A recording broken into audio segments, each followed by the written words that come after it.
Well, I walked out of there pretty upset. And then we attacked Afghanistan. I was pretty happy about that. We should have. And then I came back to the Pentagon about 6 weeks later. I saw the same officer. I said, why haven't we attacked Iraq? We still going to attack Iraq? He said, oh, sir. He says, it's worse than that. He said, he pulled up a piece of paper off his desk. He said, I just got this memo from the Secretary of Defense's office that says we're going to attack and destroy the governments in 7 countries in 5 years. We're going to start with Iraq, and then we're going to move to Syria, Lebanon, Libya, Somalia, Sudan, and Iran. I said, 7 countries in 5 years. I said, is that a classified memo? He said, yes, sir. I said, well, don't show it to me. He was about to show it to me. He said, because I want to talk about it. And I sat on this information for a long time, for about 6 or 8 months. I was so stunned by this, I couldn't begin to talk about it. And I couldn't believe it would really be true, but that's actually what happened. These people took control of the policy in the United States. And I realized then, it came back to me, a 1991 meeting I had with Paul Wolfowitz. You know, in 2001 he was Deputy Secretary of Defense, but in 1991 he was the Undersecretary of Defense for Policy. It's the number 3 position in the Pentagon. And I had gone to see him when I was a 1-star general. I was commanding the National Training Center. I had met him one time. He said, if you ever get to Washington, come look me up. They always say that. Well, I was there in Washington. It was a Friday afternoon. I'd visited Colin Powell. He'd given me 5 minutes of his precious time and sent me on my way, and I was bored in the Pentagon, and I thought, I'll just go, who can I see? I think I'll see Wolfowitz. So I called, and up there, he was available. Scooter Libby came to the door. I met Scooter for the first time, and he brought me in, and I said to Paul, I said, and this is 1991, I said, Mr. Secretary, you must be pretty happy with the performance of the troops in Desert Storm. And he said, well, yeah, he said, but not really. He said, because the truth is we should have gotten rid of Saddam Hussein, and we didn't. And this was just after the Shia uprising in March of '91, which we had provoked, and then we kept our troops on the sidelines and didn't intervene. And he said, but one thing we did learn, he said, we learned that we can use our military in the region, in the Middle East, and the Soviets won't stop us. He said, and we've got about 5 or 10 years to clean up those old Soviet client regimes, Syria, Iran, Iraq, before the next great superpower comes on to challenge us. And it was like, you know, I'm coming out of the Mojave Desert. I've been training troops. I haven't been thinking geostrategy for some time. And suddenly a guy just sort of shoves this nugget at you. Well, you remember it. It was a pretty stunning thing. You mean the purpose of the military is to start wars and change governments? It's not to sort of deter conflict? We're going to invade countries? And you know, my mind was spinning. And I put that aside. It was like a nugget that you hold on to. This country was taken over by a group of people with a policy coup. Wolfowitz and Cheney and Rumsfeld, and you could name a half-dozen other collaborators from the Project for a New American Century. They wanted us to destabilize the Middle East, turn it upside down, make it under our control.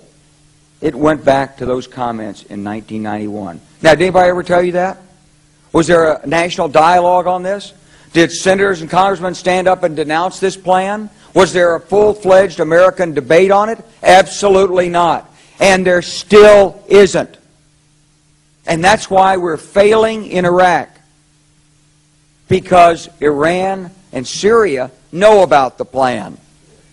All you have to do is read the Weekly Standard and listen to Bill Kristol, and he blabbermouths it all over the world. Richard Pearl the same way. They could hardly wait to finish Iraq so they could move into Syria. It was like a laydown. Oh, our legions are going to go in there. This wasn't what the American people voted George Bush into office. Well, they didn't actually vote him into office, but it wasn't what many of the people who... It wasn't what he campaigned on. He campaigned on a humble foreign policy, the most arrogant foreign policy in American history. He campaigned on no peacekeeping, no nation building, and here he is with Afghanistan and Iraq. It's astonishing. So the root of the problem is not how many troops are in Iraq.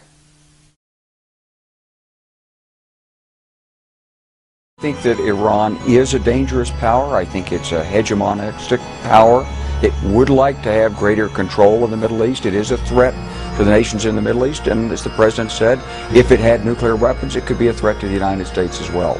Do you think that the United States can stop Iran from obtaining those nuclear weapons through diplomacy, especially given with all these sanctions that we have? I was in Iran a few months ago. They seem to get plenty of what they need, in part from, well, places like China.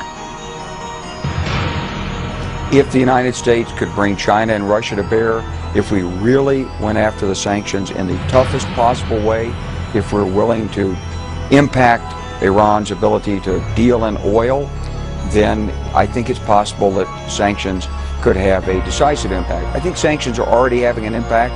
I think there's no question that we've made it tougher on the Iranian regime, but it's clear that the Iranian regime seems determined to move ahead. One thing that amazed me when I was there was that the most common bill in Iran had the nuclear symbol emblazoned on it. And everyone we talked to there seemed to very much support the program for whatever reason, from a public relations point of view. So does that mean that this really becomes inevitable? That the people there are willing to make the sacrifices that are needed to pursue a full nuclear program? Well, Iran has sold this as a national pride and national achievement for nuclear energy, not for nuclear weapons. They're continuing to deny their nuclear weapons program, but of course the indications are that they're pursuing it. I think the President's had a very strong and proactive policy in this. I think he's been very tough-minded on it. He's offered diplomacy, he's offered dialogue, he's gone for tough sanctions, he's said no options off the table.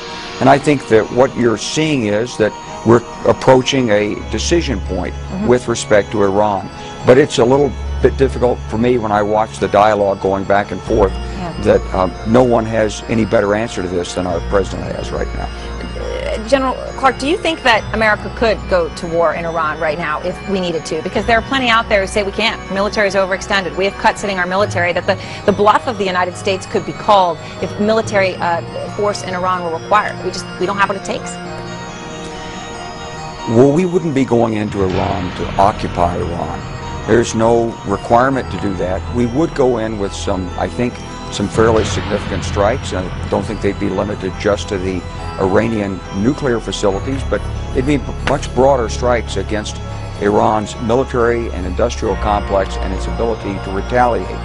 Now, ultimately, we know the Iranians have a worldwide terrorist network. We know they would attempt to respond using terror, but I think that the overwhelming power of the United States would be very, very effective against Iran's conventional and unconventional military capabilities, especially in the Persian Gulf and in Iran. General Clark, thanks so much for joining us. We appreciate it.